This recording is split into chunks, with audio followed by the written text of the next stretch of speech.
Hello and welcome to some more Star Citizen, this time looking at answers to this week's frequently asked questions, gameplay mechanics and a little bit of news. The free fly event is extended up until the 18th of April. I'll link that down below for anyone that wants to give Star Citizen a quick try. Ships landed or docked in a ship should be able to do most of the functions from their docked position. So you'll be able to control drones, fire out of the hangar door.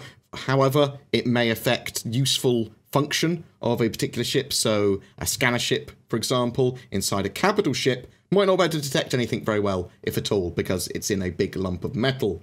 They are re-adding an updated version of the 3D assist radars for landing. External cameras are always being talked about. However, they don't want to overuse their render-to-texture tech because it's very resource hungry. So you might not see cameras outside ships and stuff if they're not necessary. There is going to be a variety of HUD info available as well to help with landing and atmospheric flight too. They will be improving the star map and planetary location orbital markers. On Reddit, there was a suggestion of a planetary grid system that then dynamically draws orbital markers so you can travel to them from many angles or positions from a planetary object. And also it will show in different colours if your path is blocked from your current location. CIG are looking at something similar to that potentially. They've been working on a client crash recovery system that actually came out with 3.1.2 live. This allows you, if the server hasn't crashed or restarted, to log back onto your session and your ship in the case of a disconnect or client crash.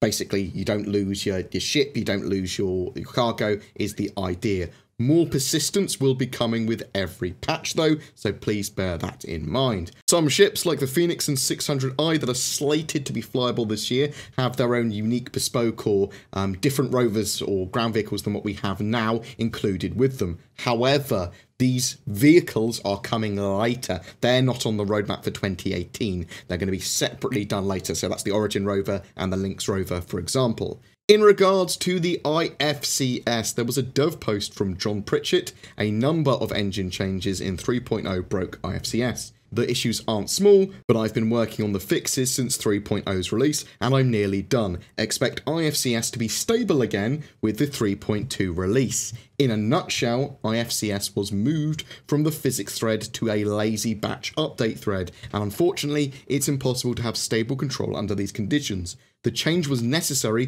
for optimization purposes and fixing the issue without simply reverting back to the original system, and that's been a lengthy process. There wasn't time to do it prior to 3.0's release, but it's been my primary task since then. Locally, Ifcs is now as stable as it's ever been, while at the same time being significantly more efficient, so progress is being made. The fix is to split Ifcs into two parts. One part is the control logic, where Ifcs determines what state the ship should be in at any given moment based on player input and other criteria. The other is physics processing, where Ifcs calculates necessary forces in order to achieve the desired control state determined by the control logic. The control logic is the bulk load in Ifcs, so it must remain in the lazy batch update. But the physics processing needs to be done once every physics step to guarantee stability. For example, say the player pushes the throttle from 0 to maximum.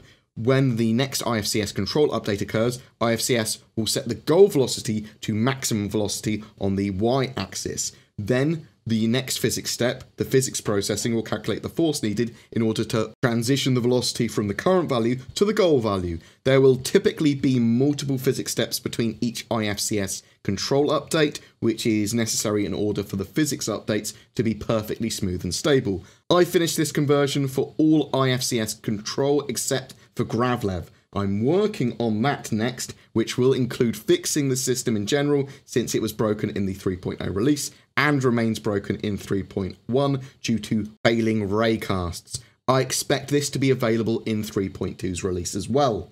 So that's really good to know. I saw that on the forums on Spectrum, just posted up quite recently, that they are looking to get Ifcs fixes truly for 3.2 and also trying to get Gravlevs, which is the way that the Dragonfly and the Nox fly on planets or hover on planets, shall we say. They're trying to get that all fixed in for 3.2's release. Every month we have a giveaway for Star Citizen. For this April, it's a massive salvage ship, the Aegis Reclaimer, provided by our featured app, MyRadar. MyRadar is a free weather app that also includes full-scale maps of the 3 moons of Crusader, including Yela, Sullen, and Daimar. Users can scroll around the interactive maps and zoom in to the landscape to see the geography of those moons. MyRadar is available in the US, Europe, Japan, South Korea, and coming this summer to Australia. It is a real-life weather app as well, so you can see the weather in your general area and in those countries too. It's available on iOS, Android, and Windows.